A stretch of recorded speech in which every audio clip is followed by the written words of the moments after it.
With the second highest death toll of all African conflicts, the Nigerian Civil War, also known as the Biafran War, is perhaps the single most significant event in Nigerian history.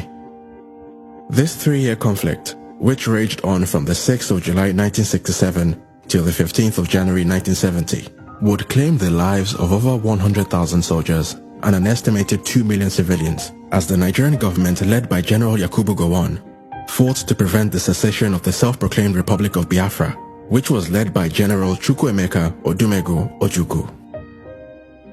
To fully understand the root cause of this brutal conflict, we need to go all the way back to the very beginning. Upon gaining independence from Great Britain in 1960, the newly formed Nigerian Republic was greatly divided, as its 3 largest ethnic groups struggled to live in harmony. Beyond the more obvious distinctions like language, clothing, and marriage customs, Nigeria's 3 main ethnic groups also had fundamental differences in values and worldviews, which had been developed over the many centuries leading up to the colonial era and the formation of the Nigerian state. The Igbos, who represented about 60 to 70% of the population of the southeast, were mostly Christians who in the centuries before the colonial era had lived in relatively egalitarian societies. Although most Igbo towns and villages were headed by monarchs known as Ezes, the political decision-making process within Igbo communities was actually quite democratic, as it involved general assemblies composed of title holders and other respected members of Igbo society. Status was acquired through one's ability to solve societal issues, and respect was given primarily to those who had acquired wealth, as opposed to those who had simply inherited it.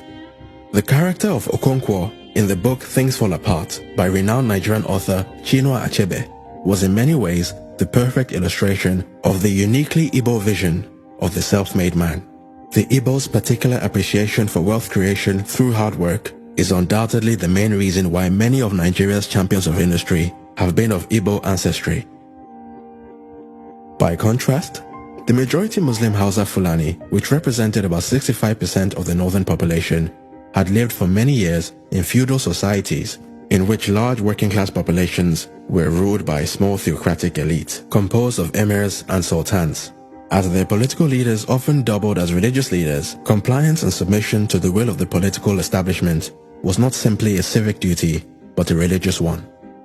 Very much unlike in Igbo societies, there was nothing particularly odd or shameful about a man aspiring to live a modest life as a farm worker, craftsman, or a nomadic cattle herder. But contrary to commonly held prejudices, the Hausa Fulani were not in any way lazier or inherently less enterprising than their southern counterparts.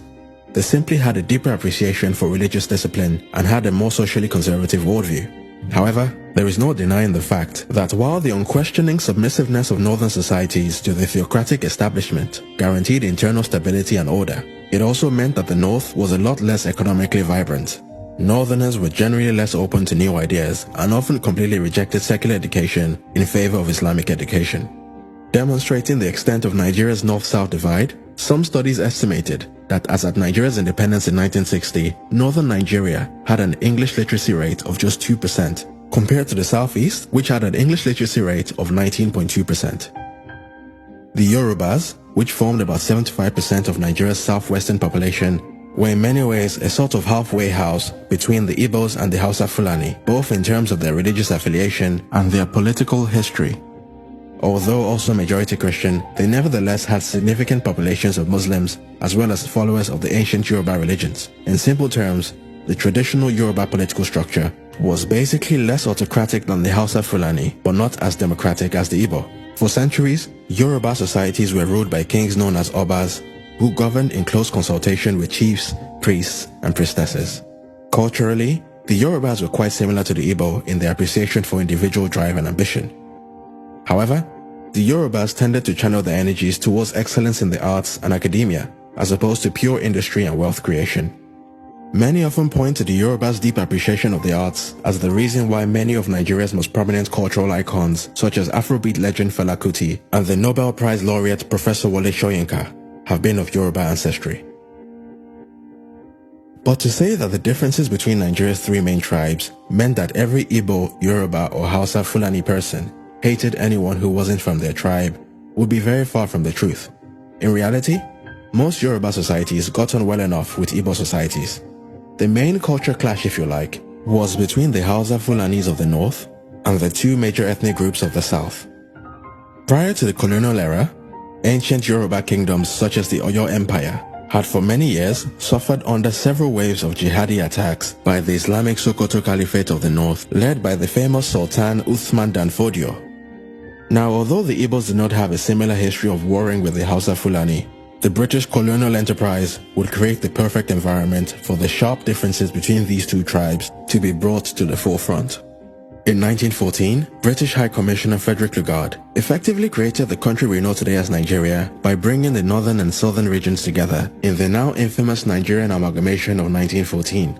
Till this very day, the feeling amongst many Yoruba and Igbo historians is that one of the main purposes of this amalgamation was to place the more affluent south under the control of the autocratic north. The theory goes that by joining the more educated and therefore less controllable southern region to the much larger northern region, the British government was better able to implement its policy of indirect rule, as the amalgamation essentially gave dominion over the entire country to the northern elites, who were significantly less rebellious and generally more amenable to British interests. It is also worth noting that from 1914 onwards, the British adopted a practice of placing northerners in key leadership positions within the colonial administration. Despite being generally better educated, southerners were more often than not limited to managerial and executive roles within the colonial apparatus. When the struggle for Nigeria's independence began to take shape, it was many Yoruba and Igbo intellectuals such as the political activist Fumi Ransom Kuti and the renowned jurist Jaja Wachuku that led the fight for Nigeria's sovereignty. According to some historians, many of the northern elites were not at all welcoming to the idea of an independent Nigeria, as they feared that independence would mean losing the privileged positions that they had enjoyed under the colonial structure. The story goes that as a condition for them agreeing to support the push for Nigeria's independence, the northern leadership specifically demanded that the new nation maintain its colonial political structure. And even though it pretty much guaranteed a continuation of the North's dominance, the Igbo and Yoruba leaders, in their desperation to gain independence at all costs, agreed to the North's demands. And so upon its independence on the 1st of October 1960, the Nigerian state was divided into three geopolitical regions, in which a disproportionately large northern region was united with two smaller eastern and western regions. Nigeria's British-style parliamentary government was led by its first and only Prime Minister, Alhaji Abubakar Tafawa Balewa, the northern co-founder of his political party, the Northern People's Congress. Tafawa Balewa's NPC party governed in coalition with the Igbo-aligned National Council of Nigeria and the Cameroons, which was led by Nigeria's Governor-General, Dr. Nnamdi Azikiwe, the man who would later go on to serve as the ceremonial president of the First Nigerian Republic, which was established in 1963. The Yoruba-aligned Action Group Party, which was headed by Chief Obafemi Awolowo, played the opposition role. If unity was the goal, then the Nigerian state had gotten off to a very bad start. Nigeria's parliamentary system was a bit of a farce, as Nigeria's three main parties were not built around ideology, but on ethnic nationalism. With the vast majority of Nigeria's general population still largely unfamiliar with the Western-style democratic system of their new country, pretty much everyone voted based on ethnicity. The Southwesterners voted for the AG, the Southeasterners for the NCNC, and the Northerners for the NPC.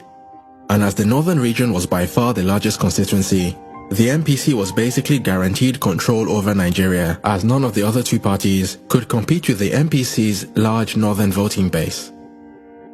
As you can imagine, it was only a matter of time before the shoddy foundations on which the Nigerian state had been built began to show serious signs of strain. The entrepreneurial spirit of the Igbos would see many of them move out of their hometowns in search of all the opportunities their new nation had to offer. From Lagos to Benin, Port Harcourt, and even major northern cities like Kano and Kaduna, Igbos began to build businesses and pioneer new industries in the places they migrated to. But as is often the case with successful immigrants, it wasn't long before many of the locals, especially in the north, began to feel more than a bit uncomfortable with the success of their new neighbors.